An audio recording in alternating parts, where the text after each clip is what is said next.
recorded. Oh, man. Good evening, everyone. This is Nithya Ramachandra from the Roundtable series, episode 2.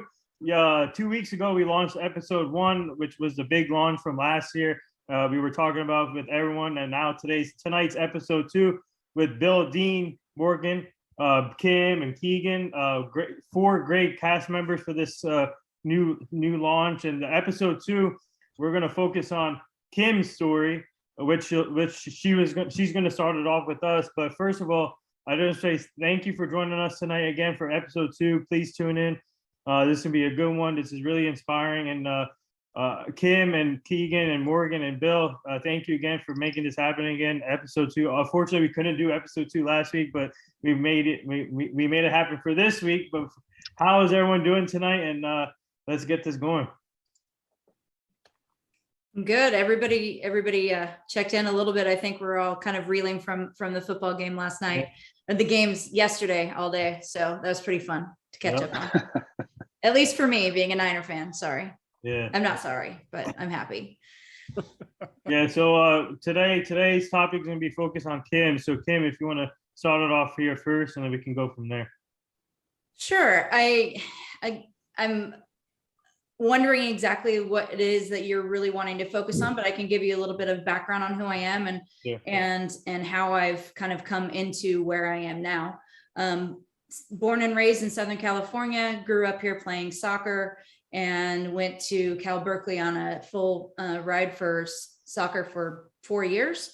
And well, not the first year, and earned the full ride by the time I was finished, and then went to graduate school, and then moved to Colorado. So graduate school in Michigan, Colorado for work. My path and journey has been in the therapy field. That's what I used to be. I also came out as a lesbian as a teenager. And I think that's part of what we want to talk about today is what is that life like as an open lesbian and being a soccer player and that path and that journey. And also going from therapy to quitting that field completely and going into sales, and then building my own business later and selling that business in 2020. And now I work with other business owners and specialize in working with former athletes who want to step into entrepreneurship and small business and really want to help target a lot of those folks who are athletes who really struggle with that identity shift and how I can help them. Yeah. Yeah. So that's the main focus on tonight's discussion. Helping out, like what Kim just said, coming out as a lesbian and playing sport. So I want to we as a group today, I think we should focus on how to help athletes come together. Whoever has a tough time coming out. For example, like I said, mentioned earlier in the first meeting, Carl Nassib from the Raiders, Michael Sam a couple of years ago, if you remember. So tonight's focus should be helping out athletes, whoever plays sports and whoever wants to come out and tell about whatever, and whoever's having a tough time. Maybe we can come up with some easier ways how to help these athletes come out easier, so they can have the support of when they come out. So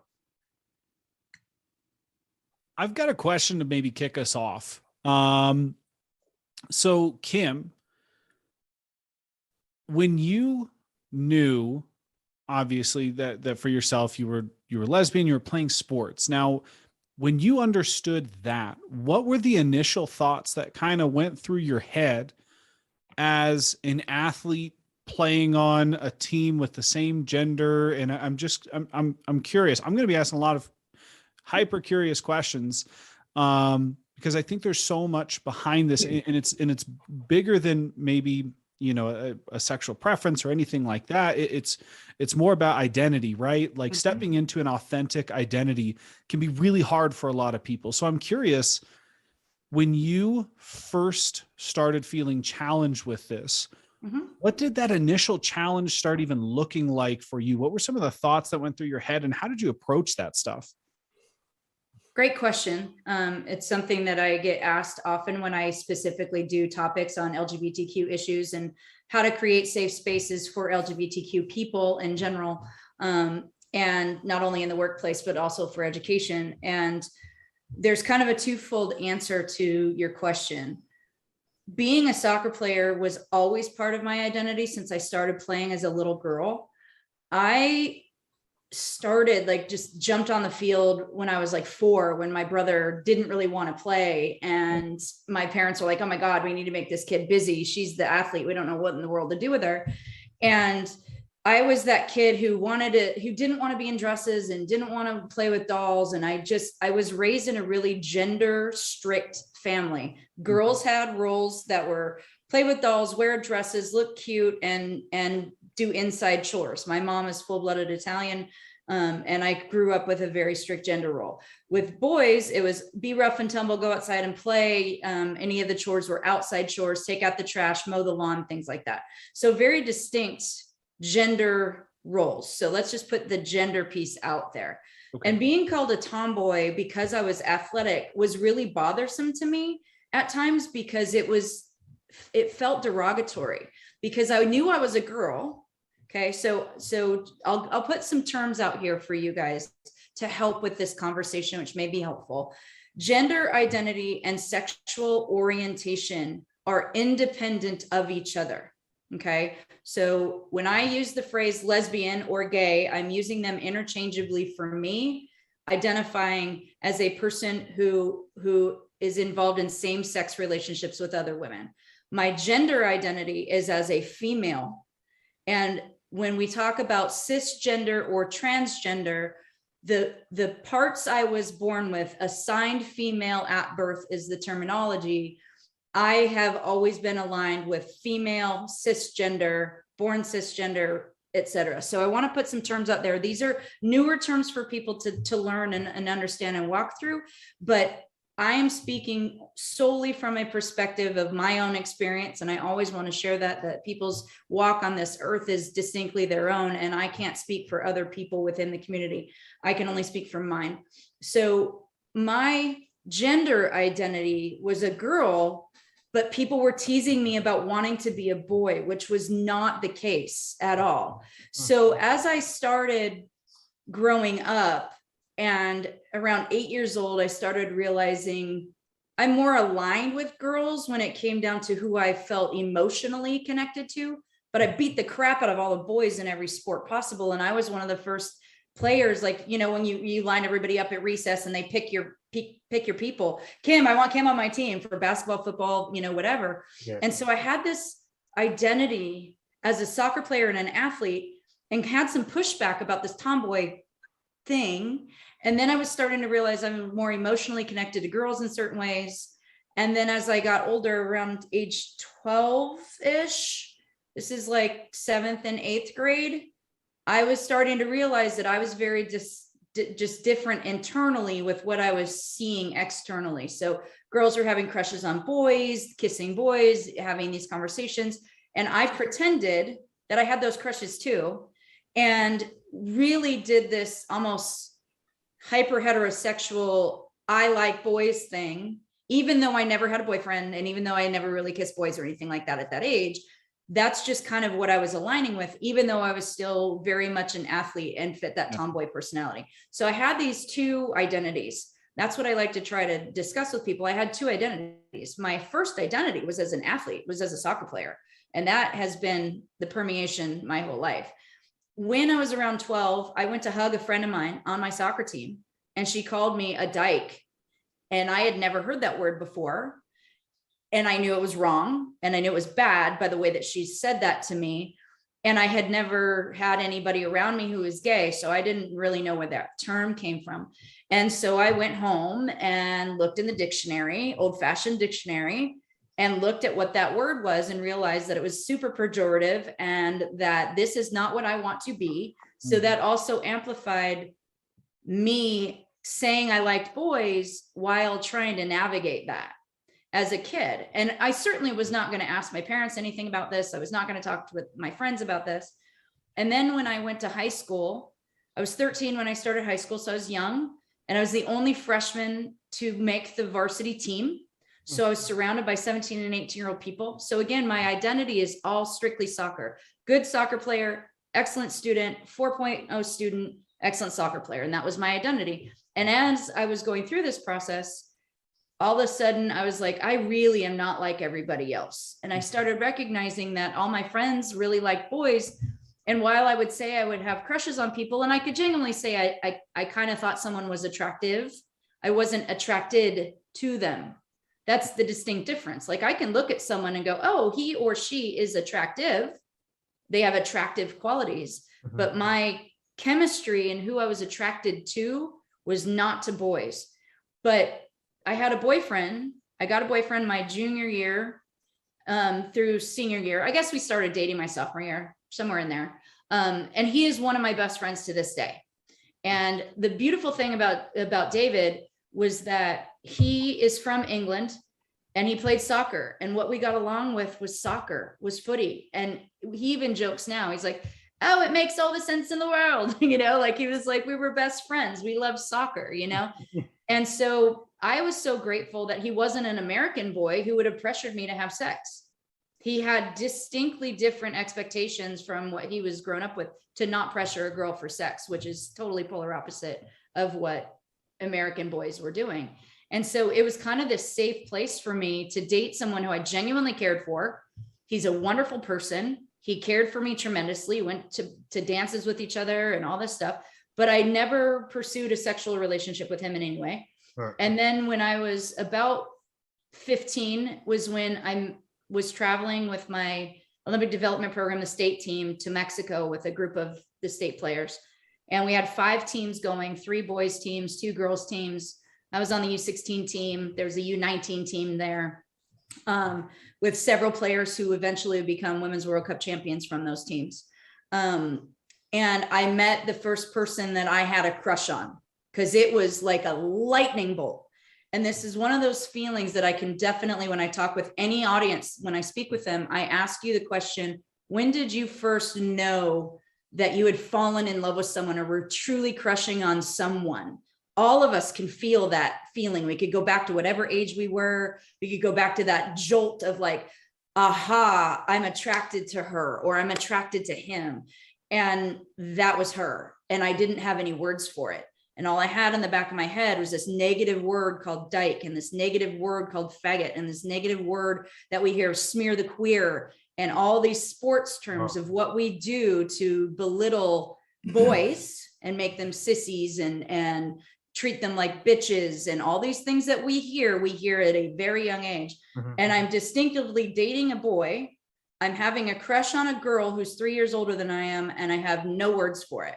Right. And so I went through this whole process alone. And then as I got older and finally kind of learned a little bit more, I had seen other people come out, but they fit a very masculine stereotype, which I didn't fit. And so I was like, but that's not me. So I must not be that. I don't look butch, or I don't behave in a quote butch manner. So I really struggled with these labels. I struggled with these stereotypes for a very long time. And when I went away to college, I happened to go to school 30 minutes away from this person that I had originally fallen in love with. She had gone to college, got a soccer scholarship at her school, and I could figured out over time that she had been dating someone. And I figured out that someone was female, but that she never wanted to tell me. So she and I had fallen in love with each other, but didn't have words for it and didn't know and didn't tell one another over the course of these 3 years. And then when I got to college at 17, I started college at 17. I had to send home papers for my parents to sign for me to travel for my team. It was kind of hilarious.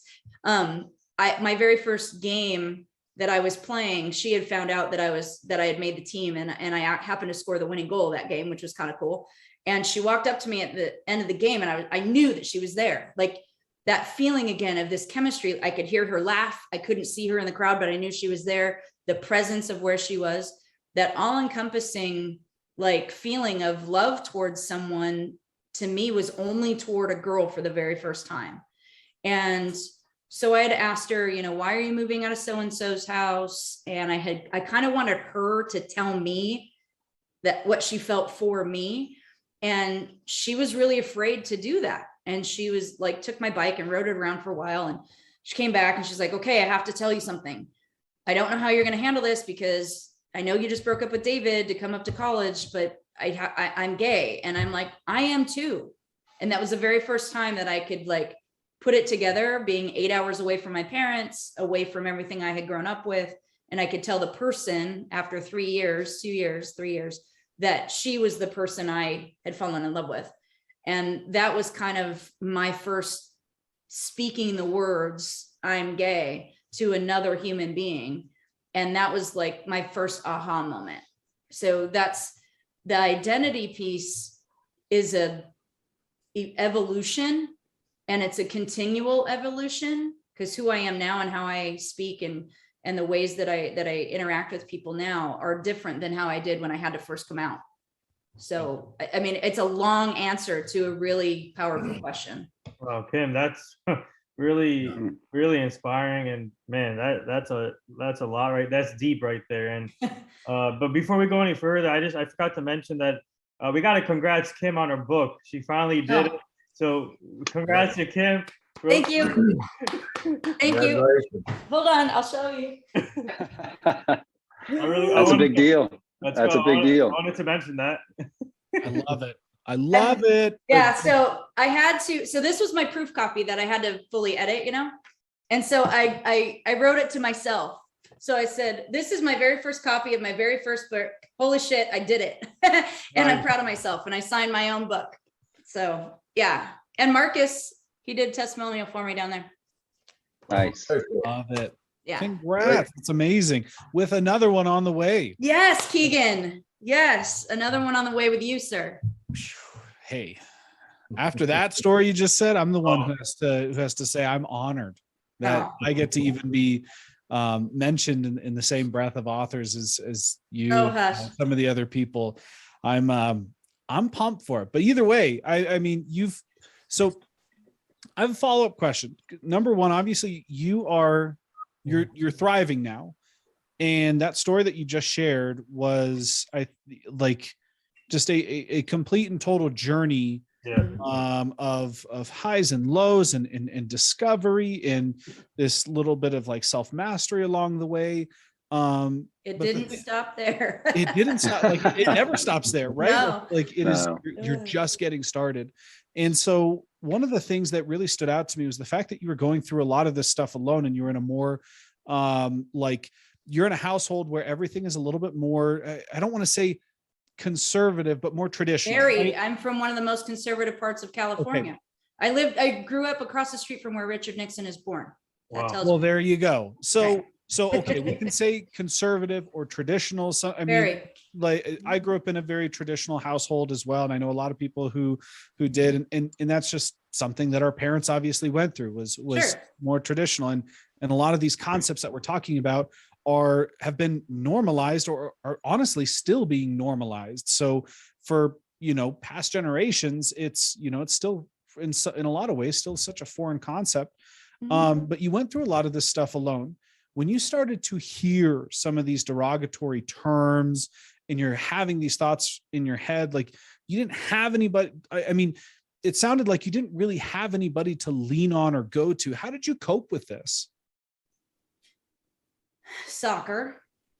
You have to remember that when I was also coming out during this period of time was during the AIDS crisis. So I started writing current events in junior high school around AIDS and HIV and telling people that you couldn't get sick from hugging a person who had HIV or was showing signs of AIDS. Mm-hmm. I was writing these when I was 12 and 13 years old. And when you have something that's being touted as a gay disease and you think you're gay, it's a weird dynamic. It really, I mean, I ask my parents often, when did you know I was different? Because their perception as parents is distinctly different than when I felt I was different, right? And my dad said around 3, and I said, why? And he goes, not about you being gay.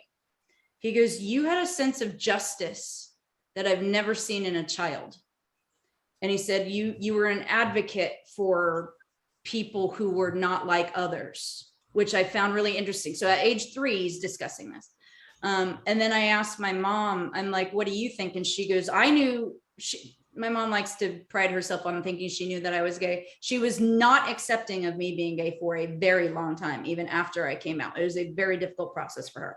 But my mom says she knew that I aligned with girls differently, and it bothered her so much about my friendship with that first person that I had fallen in love with, because she would come to visit me. She could drive to see me. I couldn't drive. I was 15. So she would drive up from San Diego, and my mom could tell something was going on. But yet at the same time, when I was dating boys, she was more inclined to leave the door open for you and so this boy that's sitting here. I'm like, don't worry, you ain't getting anything from me, Mom. That's not what you have to worry about, And so I just remember my chutzpah, so to speak, really came from the stories of my grandparents being immigrants and what they had to go through to stand up against Mussolini and what their family who was left in Italy and had to fight against the Nazis. And when I was 15, I had a privilege of going to Europe and was a foreign exchange student at 15 in France. But 3 weeks prior, I spent time with my mom and my dad, and I got to go back to Italy with my parents. My mom translated for us, and I got to meet family members and see the door on my grandfather's birth home that had Nazi bullets in it. I think the things that we take for granted is the history of tradition in our families. And I feel very lucky that I know my family history, especially on one side of the struggle.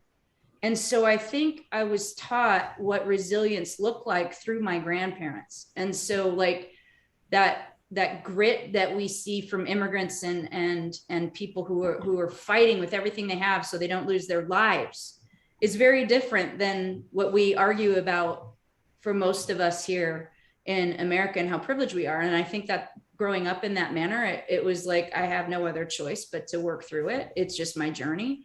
It wasn't a conscious thought, Keegan. It really isn't. I mean, I had good friends. I had soccer. I had an identity of a good person who, I was a good person. I played soccer and I was good at it, and I was good in school, and I had friends. And so I think those, and teachers liked me. I had support, even though it wasn't in that arena. I had support that I was a good person. Yeah.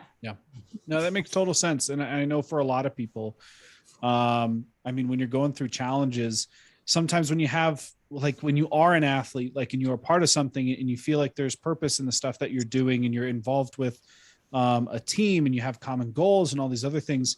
Sometimes it's just like, it can help you cope with anything. Like, it doesn't matter if when I was in high school, like my parents were going through a divorce, like sports helped me disconnect from all that stuff. It's just a space where you can fully clear your head and you can just fully immerse yourself into the experience. Whereas people who don't have sports a part of their lives,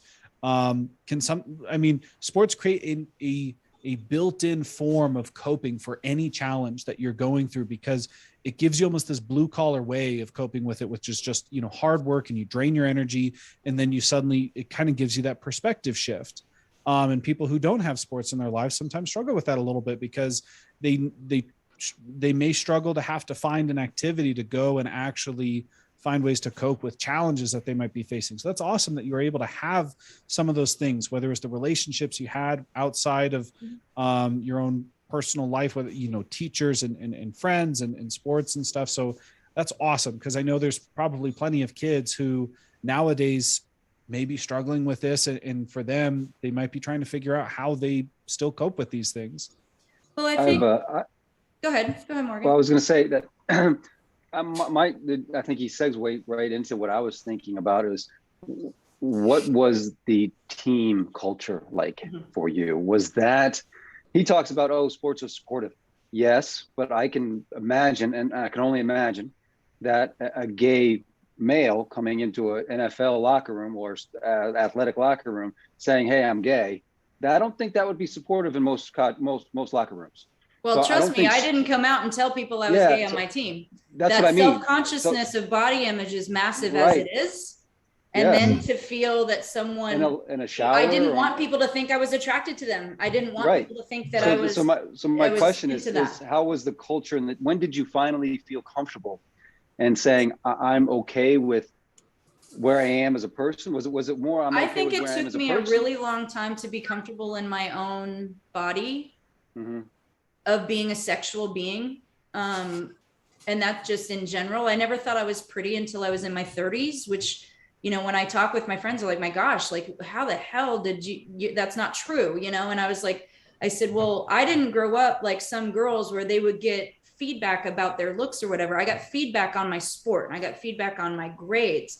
Even though people like even my boyfriend, he's like, you were beautiful, right? And I'm like, I didn't see it, because I'm looking through a skewed lens. I'm comparing myself to girls who are maturing at different ways and ages. I don't have an attraction to all girls, obviously, but that's what the assumptions are. The assumptions are that all men are attracted to, all gay men are attracted to all men. That's the biggest fear of heterosexual men. Don't be attracted to me. And then I always joke, I'm like, well, that's what women feel like about heterosexual men pawning on them all the time. So again, it's these skewed perspectives of what we feel gender should be, and societal expectations and norms, which I genuinely believe that gay men have a very different experience of feeling that they're gay if the sport they're in is hyper masculinized, such as football, versus dance or skating or things that are a little bit different, or an individualized sport. Changing in the locker room was something I was petrified to do, and would hide every part of me and do any, like I would face the locker, or I would face, if we're traveling in a hotel room, I would go change in the bathroom, you know, because I didn't want anyone. And I mean, even now, if I'll catch myself that I don't want to, like, if people are changing in a hotel room and girls are traveling, not the girls I coach, women that I'm like traveling with, I have to clarify because I coach kids. Women that I'm traveling with, for example, I don't really change in front of my friends still to this day. So I am fairly self-conscious still about perception of me potentially hitting on someone if I'm not very close friends with them. And it just, I mean, I'm just turned 49, and this is 30 years plus of me having to evolve a perception. And if I'm nice to a woman, does she think that I'm hitting on her? And I may not be hitting on her at all. Or if I'm coming out to people, which is a daily practice, coming out happens on a daily basis. It's not a one-time thing, it's an everyday thing. So I am very conscious of that. I think men have a distinctly different experience, and it probably isn't always safe. And for me, I'm really lucky, because when I came out in college, some of my teammates were gay, but none of us talked to each other about it. Right. So that's the segue, is what happens when did you ever so when you were at that sport and you were playing soccer and you came out and you said, hey soccer team, I'm this way. Well, I didn't do a genuine announcement like that, but no, I know, I'm not sure. Hi guys, it's Gay Kim. Yeah, no. All right. I mean, what was that like, and were they supportive? And was that something you felt that did you do it in a way that you knew it was going to be supportive, or you just said, I'm going to take a shot? Well, that's also a complex question. Everyone that I chose to come out to during that period of time, I did in person, face to face, because it's very hard to have someone hate you when they already loved you and you're standing in front of them, contrary to the fact that social media now is so horrifying. The other part was I chose to seek out peer groups and counseling in college, separate and away from the team, to discuss potentially coming out to my parents. So I personally sought out therapy. I was also studying psychology. Okay. So I wanted to become a therapist. So it was a natural progression for me to seek out leadership coaching, something, therapy, to help me in this process. So I didn't originally go to my friends.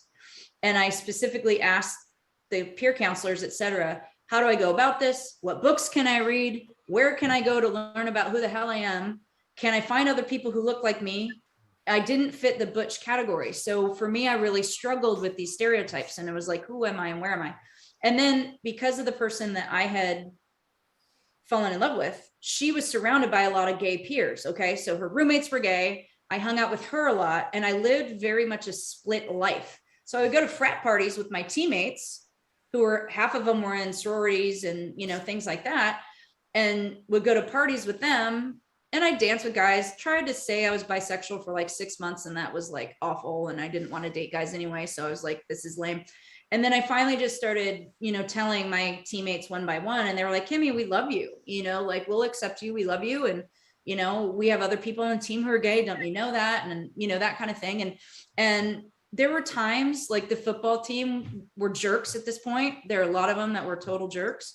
I was walking with 2 guys who were both gay in the dorm, in the cafeteria. They weren't dating each other, but they were gay men. And I was walking with them.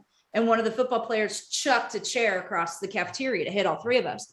And a couple of my friends were standing there. All the guys were on the football team, because the soccer team and the football team were very close to each other. We were good friends. I ran a 4.6 40. I ran with the running backs of the football team. So when you're hanging out and you're athletes, you all hang out. And the guy who threw this was a total jerk anyway to everybody. And the guys were like, you guys, you could have hurt Kim. They couldn't have cared less that it could have hit the gay guys. It could have hit Kim. So that's where I know for a fact the football team would not have been okay with a gay male teammate if that's how they were going to treat 2 gay men. They would protect a female, but they would never protect a male. And so that was what was happening during that period of time. This is in the early 90s. And so you had the AIDS epidemic. You had a lot of things going on. The Rodney King riots occurred when I was in college. So there were a lot of things that were going on with race riots, a lot of things going on with Anita Hill and sexual harassment with the Supreme Court. So there were a lot of things when you're at Berkeley, you become an advocate for a lot of things in many ways. And it wasn't just about being gay for me. It was about standing up for what's right for others in general. My minor is African-American studies. I studied African-American history. So that was where my dad was like, you've just always been different. You've always been into justice. It wasn't just about your personal relationships with people. One of the things, Kim, just listening to the story, and, when we look back, obviously in the 80s, 90s, things have evolved, but as we know, a lot stays the same. Sure. But one of the things, a few of the clients that I've worked with and their family, that question comes up, or it might be a situation where I'm able to give them feedback on missed opportunities. Sure. And so when we're kind of talking here, how do we continue to advance just equality, whether it's this specific story, whether it's, a different issue you may be challenged with or struggling with. What are some things when you look back, even though things were a little bit different a few years ago, but where we're at today, what are some things from a missed opportunities, like from school administration, or even probably like kids will be kids, and we get that. We want to continue to educate and push them forward, help them along. But from like the coaching in the coach's office, or, opportunities, groups connected to the schools or organizations that we, compete in, what are some missed opportunities where we look at and go, here's another arrow we could really, sharpen to help level that playing field of coming out, or just expressing, like the way you phrased, doing things one-to-one. I think that's amazing.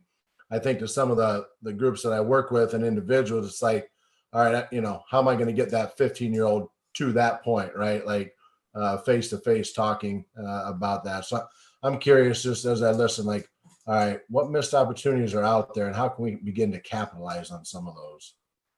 Well, I think it comes from a perspective of being humble. All of us have our own lens with how we view the world, right?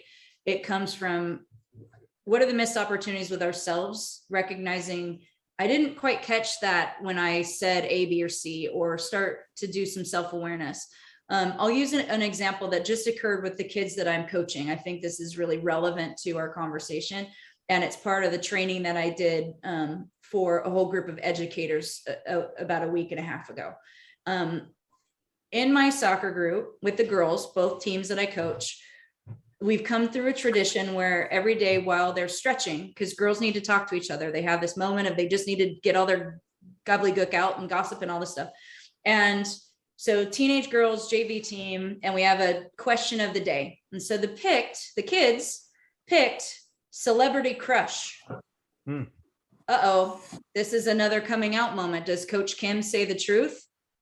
Does Coach Kim know if there are any kids in this group of 22, 23 that some are struggling with LGBTQ issues, or some not struggling or totally out but don't want to come out, whatever is going on. So the coaches, we answer these questions with the kids because it helps, because they come up with really benign things like, what's your favorite Christmas present? And I'm like, well, not everybody celebrates Christmas. Can we use, what's your favorite holiday? Or what's your best gift? So it's not just targeting something specific about LGBTQ. It's being inclusive in race, in gender, in religions, in cultures, in languages. Sports is a fantastic opportunity to normalize the differences of all of us as individuals and the collective goal of a team and a unit. That we can take all of these differences and bring them to the forefront, that they all matter toward the collective goal. So that's number one, that we have opportunity as coaches and leaders in sport to use sport as the global language that we're speaking. So that's one. Two, in this situation with kids, the conversation started across from me. So I had a moment, I'm not going to lie. I'm 49 years old. Some of the kids know I'm gay, some I'm not. It's not part of our conversation. I had an opportunity to lie and pretend I'm straight, or I tell the truth and deal with the consequences. The guys that I work for, the school, they know I'm gay, but I haven't needed to come out to the kids. This was an opportunity where I was about to, because I'm not going to lie. I just won't. So that as they're going through, they're naming people, and I'm like, oh, I don't know who he is. I don't know who he is. What does he do? What movie? I don't know half the stuff they do. It's funny. And as they're coming around, one of the players looks up at me, kind of like, please get my back here, Coach Kim. And she says, Zendaya, which is a beautiful woman. And I was like, oh, that's awesome. That's a perfect example. And she just kept going, just like I was doing with the same banter of everyone else. I didn't change my pattern of behavior. I didn't change anything differently from what I did with the boys as I did with the girls, right? And then the girls were like, Coach Kim, Coach Kim. And I was like, Gal Gadot. And they looked at me and they're like, who? And I go, Wonder Woman. Hello. And they're like, yes. And so it was this like moment where it allowed for my young player to come out, because she looked to me for support, that what she said was okay. And then it came to me where I said, hey, this is my celebrity crush. And we kept going. And then Coach Eric's, he's like, I'm married. I'm not gonna go down that road. It was really funny. But it was one of those things where you have opportunity in front of you all the time to normalize language and to catch things that are microaggressions, such as the other one, which just occurred that same day. We had this wonderful aha moment. After practice is done, there's a couple kids lingering because the boys' game was going to happen after our practice. And one of the boys was walking up, and one of my players, who had just like celebrated that her teammate came out, was like, oh my God, you look gay right now. Da, da, da, da, da. And head swung toward Coach Kim. What are you going to say to that one? Almost like they be just the seeking out, and I looked and I go, can we find another word and not make gay derogatory? We just had this conversation celebrating other people being different. Can we not do that? She goes, oh my gosh, Coach, I'm so sorry. I didn't mean it that way. I said, I understand that, but let's make sure that we find other words if we're being playful or teasing our friends that don't negate a person. Gay is a term to use for a person, not something to say that they're less than someone else. Absolutely. She came up with something else. Just as much as if I heard someone say someone was retarded, I'd do the same thing. You don't use that language in a derogatory way. So teachable moments occur all the time. They tee them up for you, Bill. They tee them up. I swear, they're kids, Yeah, I love the example. You had mentioned it earlier about norms, right? The norms within each locker room environment. And I love that aspect of it, being able to tie into the dynamics. And if you're in tune, whether it's a coach, an assistant coach, and we can help our players understand being in tune with, in this case, the nonverbals, right? The unspoken communication. When you start to read that, then we can really steer them down that softer approach versus yeah, I can read that. I might know there's something going on there, but am I going to choose to protect and keep moving? Like this example of the game you guys are playing, or am I going to fall into that trap of saying something myself, even maybe Sure. as a coach or an adult, which is, ultra sensitive or offensive. Sure. And now you've probably put another 2 or 3 years of clamps around that individual, because not only, like you said, not only when you hear kids say things, you're like, okay, I'm going to equate that word with how I'm feeling. Now it's like, oh, and the adults in my life are feeling that way. So now I got two mountains or two walls to climb. So I love that aspect of the dynamics of those teams really playing a part in creating great opportunities. That's awesome. Thank you. I've got a question. So how often do you find, because, and I'll preface this, most coaches are obviously going to be in sport are going to be from just a different era than the athletes who they're coaching. And the way I'm setting this up is kids nowadays grow up hearing things that are much more normal than what their coaches probably grew up with. So when it comes to, I think there's a couple other topics that we'll obviously dive into, such as like resources for athletes or how to be more authentic as an athlete and all these other things. But I think one of the biggest probably learning curves is going to come from coaches, because not every coach grew up having this be normal. And for them, they probably have these conditioned responses to a bunch of stuff or things that they feel uncomfortable with or comfortable with.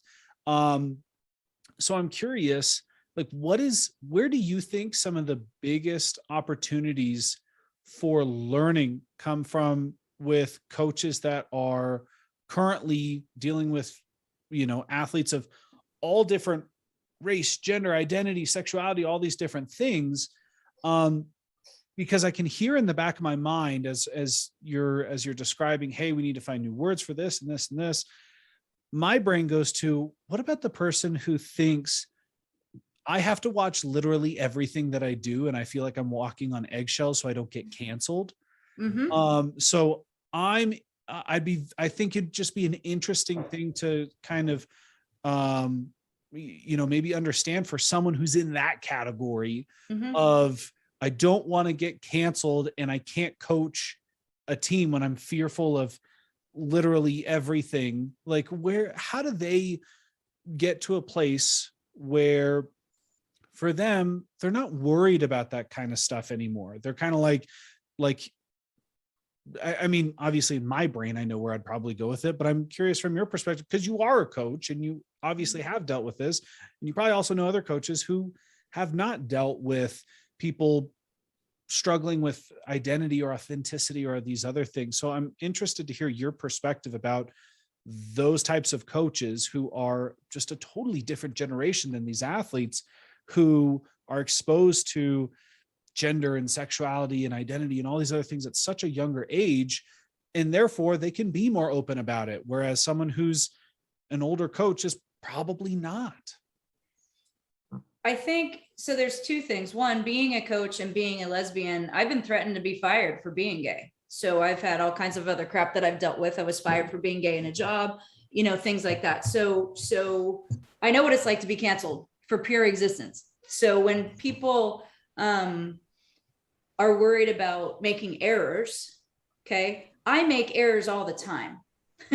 And I like to share that with people. When I shared right at the beginning, here are some new terminology to when we talk about things, I have to research these things myself, because language changes and evolves over time. Just as much as we look at race and the way that we have spoken about people of color and the words that we've used and how pejorative they are and derogatory, and we evolve over time, and how certain generations use words to reappropriate for culture where older generations don't, such as the younger generation embraces the term queer, where I will never use that for myself because of the generation that I grew up in with the game of smear the queer and beating a crap out of especially boys who didn't behave like tough guys. Okay, that's where that came from, right? And so to take away and peel away layers of misogyny, which comes in language. The way that male sports treat other males, if they don't do something, they put them into a female category. Bitch, sissy, queer, anything, flaming, effeminate, you automatically, not you, but that's what happens. So we have patriarchy and misogyny, right? And it automatically takes that down a notch. So women are constantly feeling second class because of how we've been treated. So then we have race that we layer in this. We have gender we layer in this. We have sexual orientation that we layer in this. So the whole thing is, every one of us, I try to tell my kids this all the time, our differences are our superpowers. Be willing to make mistakes and stick your feet in your mouth, and be willing to learn from it. And I will use myself as an example in reference to a trans person. Okay. So this really has helped some other people when I've explained that I've stuck my foot in my mouth. And I've done it with race as well, but since our topic is sexual orientation, I'll use it in regard to gender and sexual orientation. So when one of my friends was transitioning, he is assigned female at birth. I know him through middle of his transition. He is a trans man, and he came out years ago. I walked through part of that process with him. I knew him during transition. Okay. And I remember way back when I was so confused, because it's very confusing to understand the biology, to understand the changes in hormones, to understand what these people go through when they go through transition. It's extremely excruciating and painful to go through top surgery and to go through these surgeries. And I was good friends with him, but I still probably, and to this day, don't ask any strangers about their genitalia, or about their top surgery, about if they had bottom surgery or all these other things. Like, no one should walk up to another person, and unless they're sleeping with them, and ask them about their genitalia. But it happens all the time to trans people, to explain who they are, or derogatory terms such as she-male or tranny, or some of these things get thrown about. To understand what a trans person goes through, each trans person goes through something distinctly different. So I use the refrain of, tell me what your pronouns are. Tell me what name you would like to go by. If it changes, let me know. That's why I have Kim Brady and I have she, her, hers. It's not to be a part of woke culture. It's to let a person who sees me know that if they want to tell me what their pronouns are, or if they are trans, it creates a safe space for them. Because when I was first coming out, and I used to see rainbow flags in a window of a professor that said, this is a safe place, I could go in and talk to that person. Mm-hmm. I was like, oh my God, I could talk to this person about me being gay. And I don't have to talk to my coach, and I don't have to talk to my teammates. I could talk to this professor, and he or she is going to accept me for being gay. So the reason for using pronouns like how we're using it in Zoom or using it in email signatures is not about trying to be politically correct. And it's not about being so afraid to be canceled when you screw it up. It's about saying, I'm willing to be open and have a conversation and a dialogue about this person. And I think that fear that we have of, oh, I'm going to say something offensive. I've done it. I inadvertently thought my roommate was African-American, and she's half South American and Caribbean, and I screwed it all up. She was a dual citizen of Canada and the United States. I had it all wrong. But I had made an assumption, because my history of studying Black culture, I had made an assumption that she was African-American. She wasn't even born here. She was born in Guyana in South America. So we make these mistakes often, and we have to be willing to say, okay, I made the mistake. Now, how do I improve upon it? That's the big part of it. The openness first to say I made a mistake. And then the next piece is, it's my responsibility to educate myself, not just put this person on the spot who I just offended, to say, I apologize, I want to fix it. I'm going to do better next time. I'm going to take this into consideration and see how I can learn about it. I don't understand it all, but I'm going to work on it, because I don't want you to feel offended again. You don't have to understand everything. I don't understand everything. And I'm in my own community. I joke about the alphabet soup that we're in, LGBTQIA plus.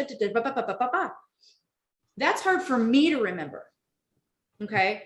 And I'm in the community. So I always invite people to say, I don't know how to ask this. in a manner that's, I'm trying not to offend you. That's usually a really good way to say, I really want to learn something. What's the best language to use for you in this? Or what pronouns would you like me to use? Don't ask for preferred pronouns. Just say, what pronouns would you like me to use? You know, are you dating anyone? Don't gender someone's potential partner. Those are really easy things to do. Right. Use phrases like teammates, mates, friends. I call my kids nerds, Fruit Loops, humans. You know, I don't gender my teams all the time. You know, just giving them silly things, you know, like, hey, Captain, what's up, Fruit Loop? Hey, what's up, champ? How you doing? Like anything that doesn't have a gender in it, so that we get away from this binary conversation all the time and not relating it to any ism, so to speak. You know, we're going to make mistakes, Keegan. I think that that's what we all have to be willing to do, is fall flat on our face and get right back up. I mean, using you as an example where I stepped on your toes inadvertently in a social media post, right? I didn't even think about it. You said, hey, thanks for supporting me, but how about we do it this way? And I was like, oh my God, you're so right. But being willing to take the feedback, learn about it and go, oh, I could see it from his perspective. I need to fix that. I'm going to go fix it. And in the future, I'll be better. That's all it is. I mean, just use that example of what you and I had today as the perfect example of how we can do this in another way that seems to be in a muddy water for people. Yeah. It doesn't have to be that hard. 100%. It really doesn't. And I love the way that you phrased, like, you do these things because there are other people who, when they get that ounce of, hey, this is okay, you are in a safe space, this is okay, you can be authentic here. Those actions that we can take where it's not about, because I think there's plenty of people who put maybe pronouns and other stuff because they want to seem woke or whatever. I think there's plenty of people who do that stuff, and that's a whole nother conversation. They're the people who are afraid of getting canceled all the time. Correct. But the intention behind it of, I don't know if someone here may or may not identify with anything, and I need to be in a position where they know that this is a place where they can be authentically them. That stood out to me so powerfully, because I'm in the exact same boat. Obviously, you and I mean, as any good coach knows, people simply live better lives when they are authentic. 100%. And all we can do is help provide that environment where they can step into that authenticity to be themselves at any given moment. I think that stood out to me louder than anything I think that's been said so far. So that's amazing insight. Thank you.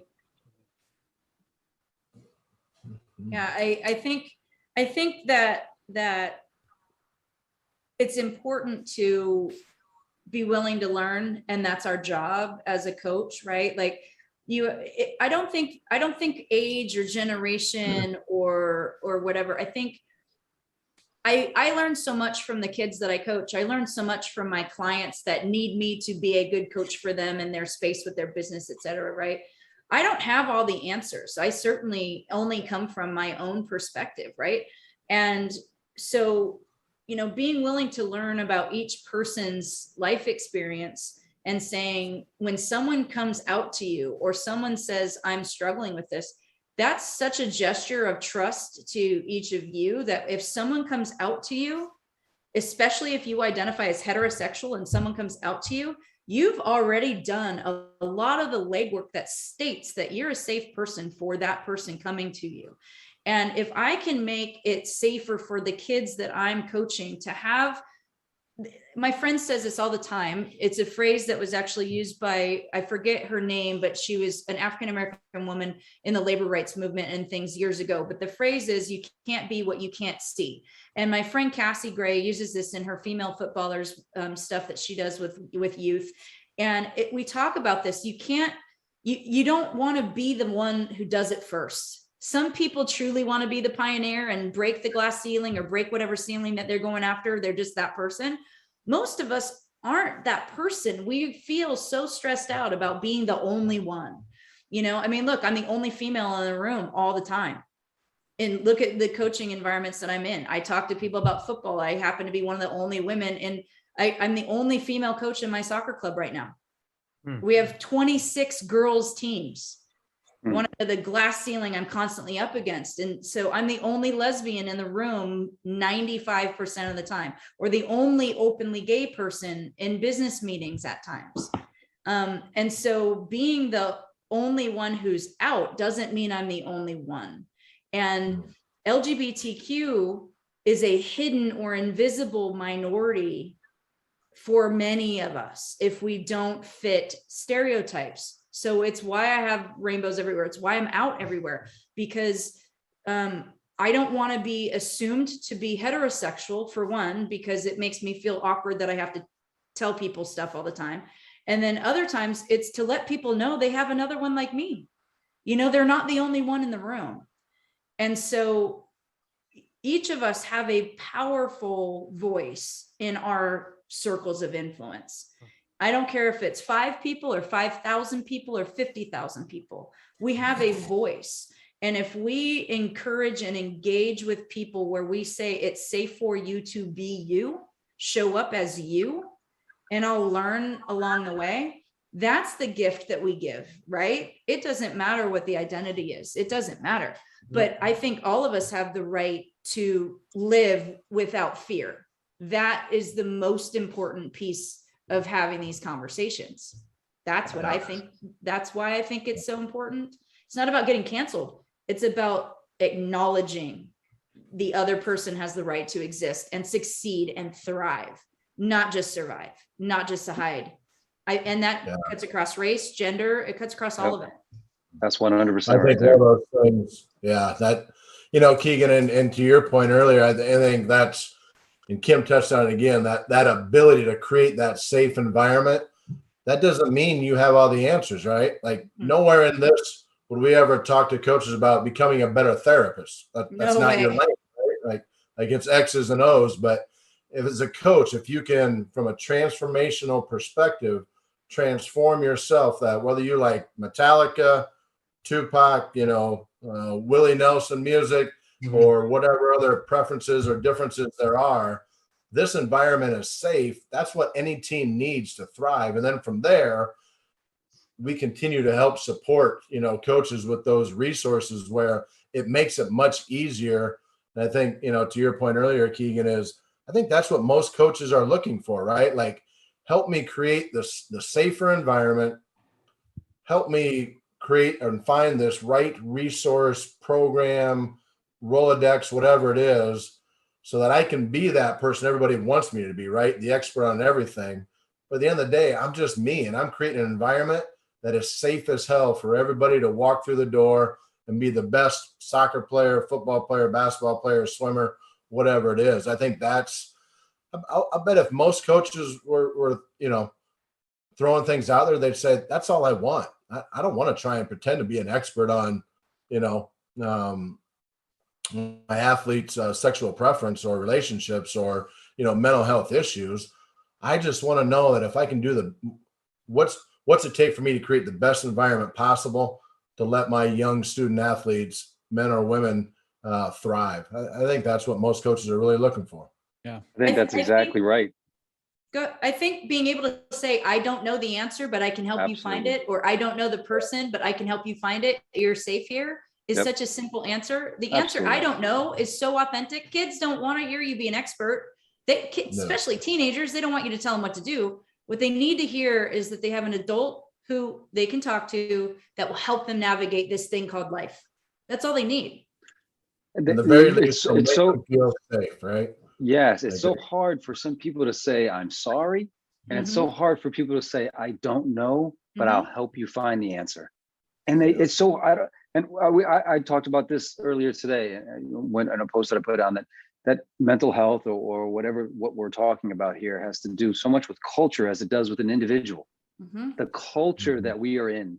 And it's interesting, the hypocrisy of it sometimes, because the culture that we're in is so pick yourself up by your bootstraps, so individualistic. So, I mean, you see it, whether it's masks, whether it's vaccines, whether it's this, whether it's that, but yet at the same time, it's all about a group situation, whether it's a team or football or soccer, or you've got to be part of a group or you've got to fit in. whether you can't be this and you can't be that, you've got to be the norm, right? But it's all individualistic except when it comes to that, right? And it's so crazy that you just can't let people be people, right? And then just when they are, or they're a little different, and just show that support. I think culture is such a huge thing. And listening to you, Kim, I appreciate you, because listening to you, I mean, it's making me, and when I think about a lot of these things, I think about, okay, what can I do? We talked about this before in the last conversation we had, is raise better boys, right? Raise better kids, raise better people, that when they're adults, they're starting to change the culture. Because, you know, I hear my son say some things, and my daughter, she's like, I don't like that. That's offensive. You know, he's got this, you know, a t-shirt on, he calls a wife beater. I'm like, dude, why are you calling it that? He's like, that's what it's called. I go, no, that's not what it's called. It's called a t-shirt, right?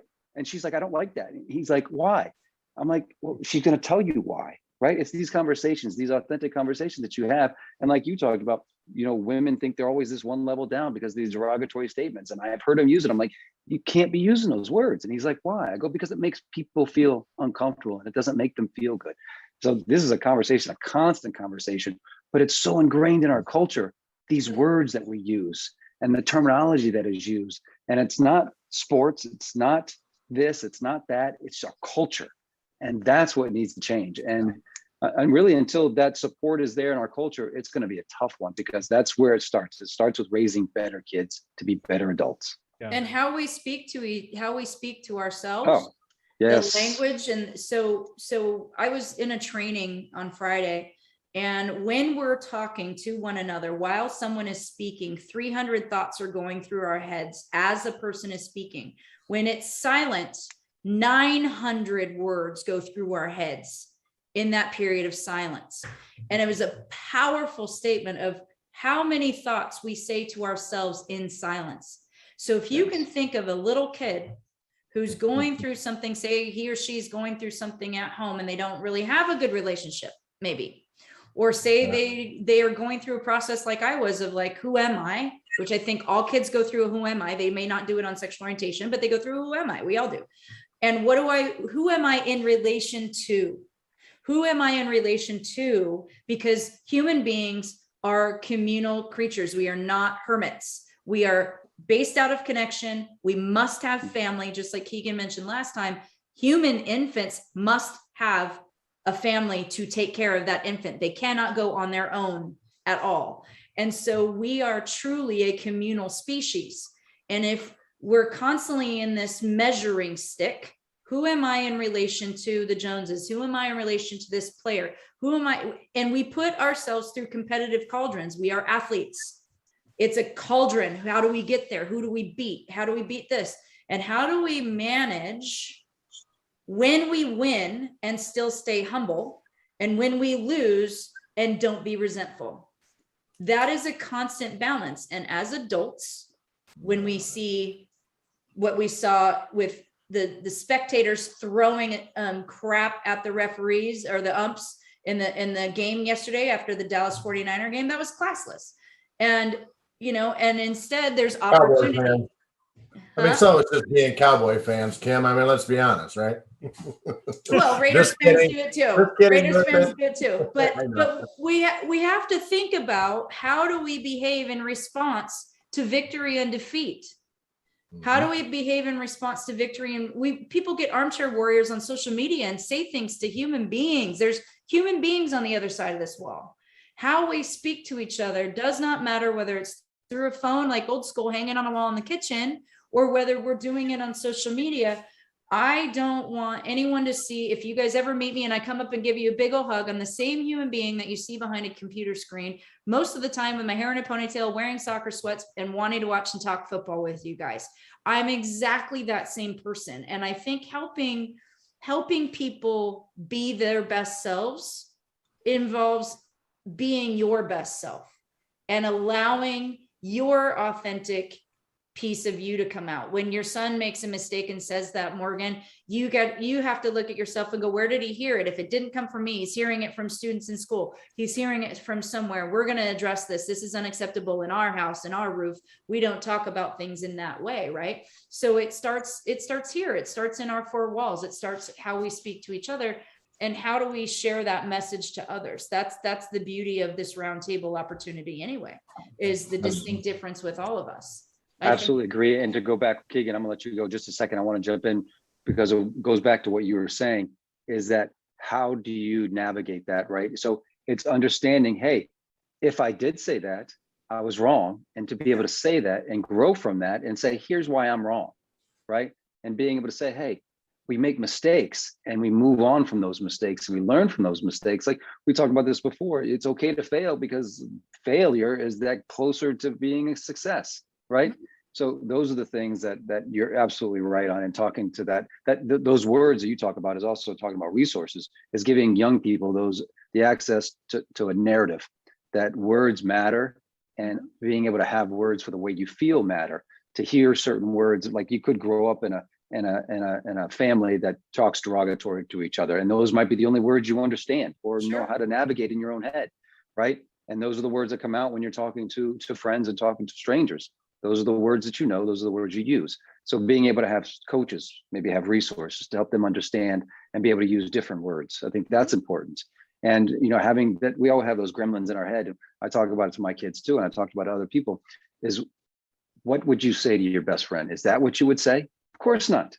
Absolutely, you wouldn't say that. That's one of the most powerful tools when someone is having an internal dialogue that's really bad about themselves, is to say, would you say those things to your best friend if they were hurting in this moment? The answer is 99%. There's no way in the world I would. I've never heard somebody say that to yourself, because no one is telling you that. But that would absolutely. I've never heard, when I've asked that question, I've never heard anybody say, yeah, I would tell them that. No, you wouldn't, because then they would be your friend. You wouldn't tell your best friend that, because they would be your friend. They wouldn't like you. Exactly.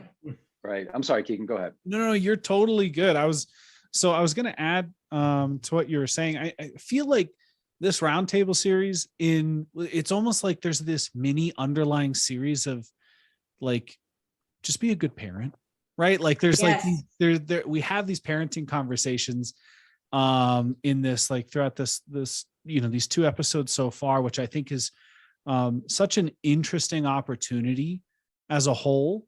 Like being parents and being influential figures on younger people, because I think there's 2 totally different worlds. There's the world of, working and coaching and interacting with the youth of today, whether you're working with high school aged, middle school aged individuals versus college age individuals, or even professional level individuals, just because there's different amounts of information that have solidified for that individual when you go into those different age ranges, which is why you look at, some of the players that have come out as gay in like the NFL, and why it seems for a lot of people, right, problematic. Like, why do you need to do that? Why do you need to this? Why do you need to that? And that's a whole nother thing that we could spend time on. And I think like organizations like that, large ones,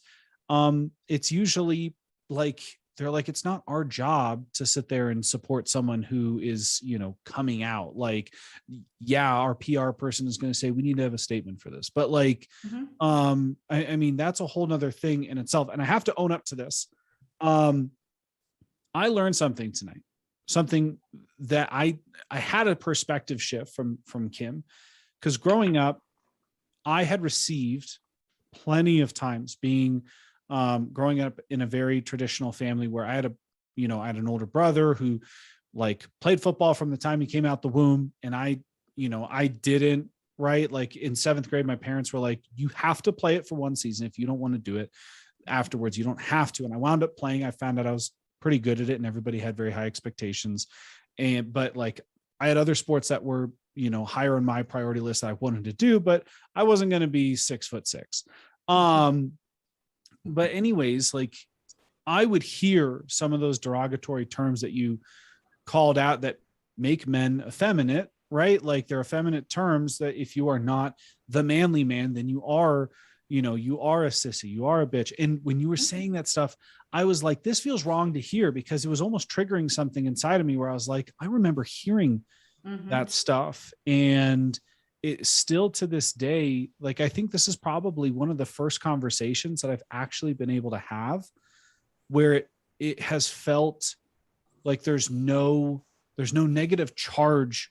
Like, as we discuss these words, it's simply kind of an open discussion about it and informational, rather than like when it's said, it has some type of agenda behind it. And the second part of it was realizing, hearing those effeminate terms, and then you turning around and saying, when women hear this, like when this stuff is being said, like you are being told these terms and you feel really bad. Imagine how women feel knowing that terms that like in general are kind of identified with like being more effeminate or female or anything like that. Like, imagine how they all feel. And I had this holy shit moment where I never had taken into account how that must have felt. Right. Like, and so that was a like hand up. That was something I had never even thought of. And when you brought it up, it was like this eye-opening moment for me, hearing that from you. And I mean, number one, like, it's just like, it just shows how these conversations, especially, I feel like I'm someone who I generally put myself out there a pretty good amount.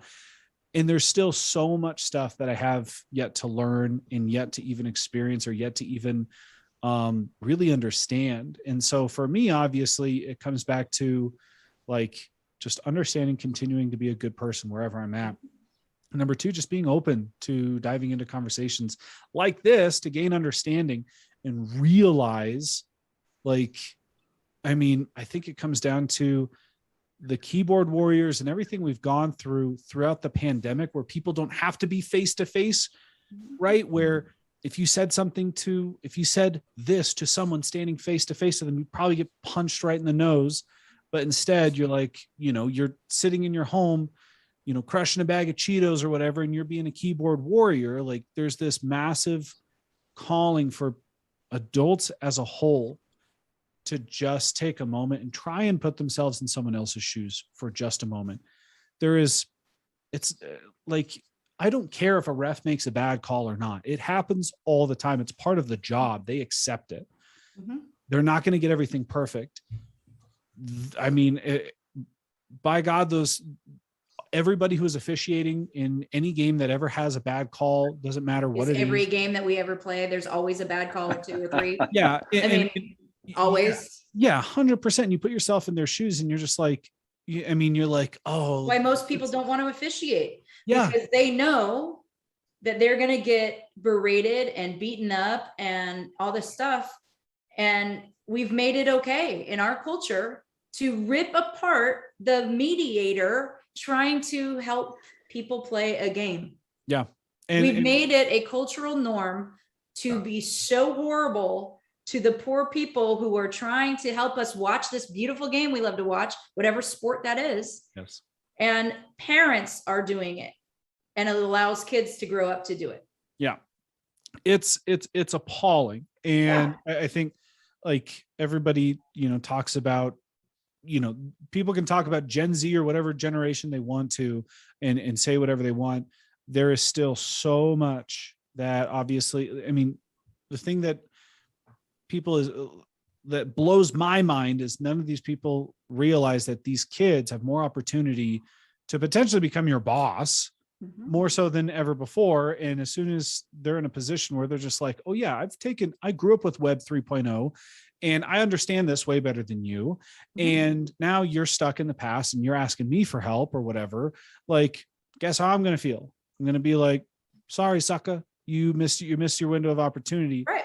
And so it's just this calling for, like, people in general, like, just be authentic, allow other people to be authentic too. And being authentic doesn't mean being an asshole. Like, that's, I think, the key caveat. Yes. Instead of sitting back and going, well, I've always been this way, just deal with it. Say, well, I understand that. And how you're being is not something that makes me feel invited to the table. Yeah. So can we have a conversation? If you really want me to be invited to the table, then I would like you to be open-minded about this. If not, I'm going to build my own table and it's over here and you're not invited to it. Yeah. Right? And I don't think there's been anybody who's ever, like, as they're growing up, they're like, I really enjoy this asshole thing and I'm going to just be a jerk to everybody. It really serves me super well. Right. It's trained behavior from people who are in an unhappy position in their own life where they think 100%. this is the way the world has to work because I'm unhappy and therefore other people should be unhappy. It's the water cooler bullshit. Right. And so I think that's just a massive opportunity for people to sit there and say, yeah, no, we can be happy and all thrive at the same time. And the people who don't believe that, like, it's a reality check for them to be able to understand, like, hey, you're allowed to be happy. I mean, everybody in this room, like, we all want to be happy. Like, there's not a single one of us who's. Oh, Oops, he got stuck. again, froze. Yeah. You know, Right, you Rob. can be happy and thrive. Oh, There you no, are. We lost you for There a you minute. Oops, there I am. Sorry, my computer was telling me, hey, enough ranting. Like, you can, it's just a way to be able to understand that you can be happy and you don't have to bring other people down at the same time. Like, they don't go together. There is no happiness by bringing other people down. And I think that's part of this, is understanding that other people deserve the right to be happy and authentic. Well, I think the other piece of it is I don't necessarily need to have everybody believe exactly what I believe, but I do believe that we should agree that I have the right to exist just as you. Absolutely. And this was a conversation that I had with one of my student mentees, because her youngest brother just came out and her middle brother is having a hard time and her dad is having a hard time. She's half Puerto Rican, half Norwegian.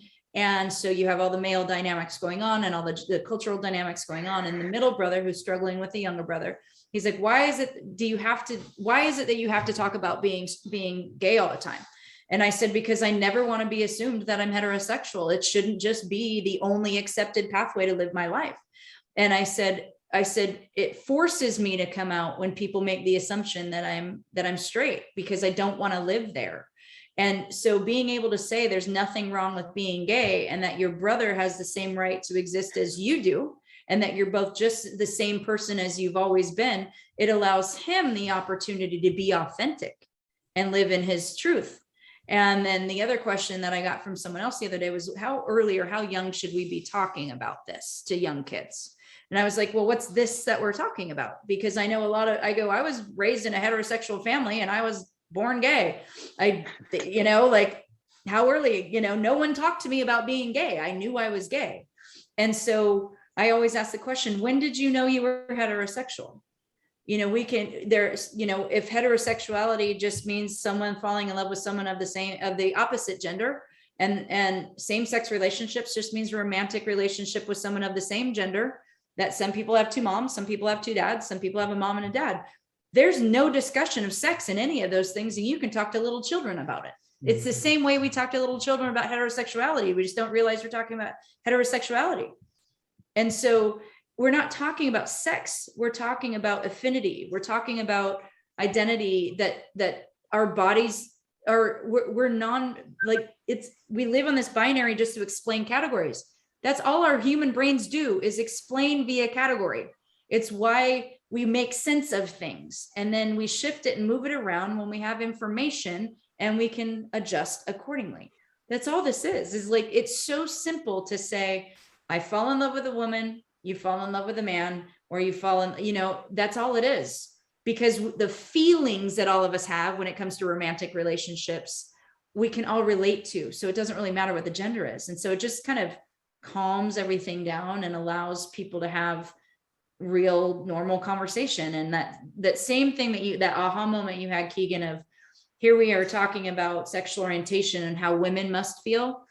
This is the same conversation we can do when we address white assumptions, that it's always assumed that things are white, and we don't use the phrase white in advance of something. We call someone black, or we say that someone's Indian, or we say that someone's this, but we don't identify the person as white because the assumption was they were white when we didn't do a description, right? So being able to be descriptive on both sides or all sides of the coin really neutralizes the power of language in being able to talk and using things that are really, really powerful, dynamic terms like I was using in a non-derogatory way, I try to say more academic way, even though that's not what I'm trying to use it for, but I'm using it in an educational perspective to explain how language is impactful versus calling someone that name. And I think that's how we neutralize the emotion behind having some of these conversations with people, especially if people are feeling that they're going to that they don't know what to say, that they're going to offend somebody, and that they don't know how to solve the problem. So I think that you can take what your aha moment was and apply that in all kinds of ways. 100%. Yeah. I guess we can wrap up after that. So no one else has any points, or that's it? I mean, there's tons of points, but it's an hour and a half. We could be here for another hour and a half. Yeah, Easy. but the next, I guess we can wrap it up there. But the next episode, I guess we can continue discussing this, and also to segue from this, we can also talk about diversity in sports, and with the athletes, and not only diversity in sports, but diversity in the community and outside of sports, like the kids or obviously you're always bringing up parenting, so parents, and Kim just mentioned it, just white discrimination or black, whatever. So we can talk about after we finish this topic in the next episode. We can segue into diversity.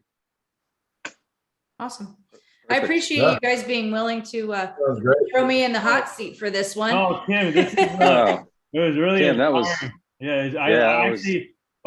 embraced it, Kim. I don't want. I mean, I talk all day, so I don't like. I like when I'm not talking in the series, but I'm definitely going to put some points into this roundtable series. But I like to listen, especially in this platform. I like to listen to you guys, and especially Kim's story today. I learned a lot, and man, so I think I'm definitely gonna post this tomorrow, the video part tomorrow, and everybody needs to. I'm gonna post the part when you were explaining your story in the beginning, and people need to listen to Kim's story. I'm telling you right now, whoever is listening here in here right now, please go follow her on all social media formats. Go check out her new book, and I'm serious. This story is. We need to get this on. You know what? I need to figure out how to put this on ESPN 30 for 30. We got to put this on 30 for 30. I think I think this story is worthy of 30 for 30. I'm telling you. You're very kind. Thank you very much. This whole series needs to be on ESPN. Yeah. There you go, Keegan. There you go. Hey, I got a lot of connections at ESPN, so maybe hopefully I can. I'm gonna ask someone, and then maybe we can put the series on ESPN at some point. Wow. Hey, we were up to like 63 views last week. Yeah. Wow. Yeah. I don't know if that's quite 30 for 30 or ESPN material yet. Yeah, probably not. But it's getting there. It's up there. It's up there. We're at the 30 plus 30 right now. There you go. We're at 30 plus 30. Exactly. Perfect. Exactly. Yes. Soon we'll be at 30 times 30 and then 34 30. There you go. But yeah. I'm still, thanks to Kim, I'm sitting here every time somebody talks. I'm like, did I just go through 300 other thoughts while she was talking? Like I'm so stuck on that right now. Yeah, but that wraps up episode 2 of a roundtable series discussing mental health in sports, women in sports, student athletes, everything in this sports stuff. But thank you again for doing this show, and thanks for everyone who's tuning in right now, the fans of this show. Kim, Morgan, Keegan, Bill, you guys keep up the great work. You guys are amazing. But we'll see you guys next time, and episode 3 coming up soon. Thank you, guys. All right. Great Thank you, to chat guys. with you. Thanks, Kim. Thanks, Great guys. job. Thank you. Great listening. See you, everybody. Bye. Good.